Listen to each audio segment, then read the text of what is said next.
માવઠાના મારથી પીડિત ખેડૂતોના વહારે આવી કોંગ્રેસ વડિયા ખાતે ખેતી બચાવો સત્યાગ્રહનો થયો પ્રારંભ। ખેડૂતોની ખેતી બચાવવા કોંગ્રેસે શરૂ કર્યું આંદોલન।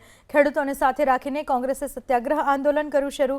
પૂર્વ વિપક્ષી નેતા પરેશ ધાનાણી રહ્યા હાજર। પૂર્વ ધારાસભ્ય પ્રતાપ દુધાત સત્યાગ્રહ આંદોલનમાં હાજર।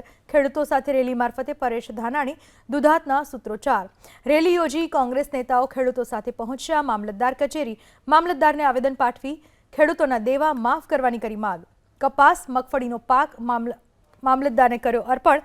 ખેડૂતોના કર્મ ફૂટ્યા હોવાનો કોંગ્રેસ નેતાઓએ વ્યક્ત કર્યો વસવસો।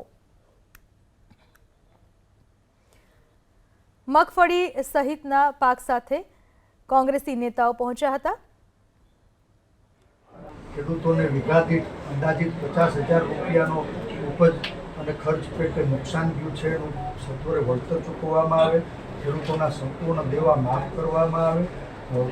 ખેત ઉપજ છે એનું ટેકાના ભાવે સત્વરે ખરીદી કેન્દ્રો શરૂ થાય।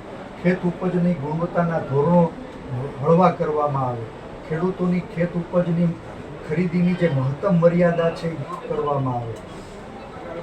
ખેતી ઉત્પાદનોની સરકાર દ્વારા વિદેશથી આયાત થઈ રહી છે, પરિણામે અમારી મગફળીના કપાસના ખેત ઉપજના ભાવ નથી, પાણીના ભાવે લૂંટાય। એટલે તમામ પ્રકારના જે ખેત ઉપજોની વિદેશી આયાત થાય છે એ સદંતર બંધ કરવામાં આવે સહિતની અમારી 15 માંગણીઓ લેખિત સ્વરૂપે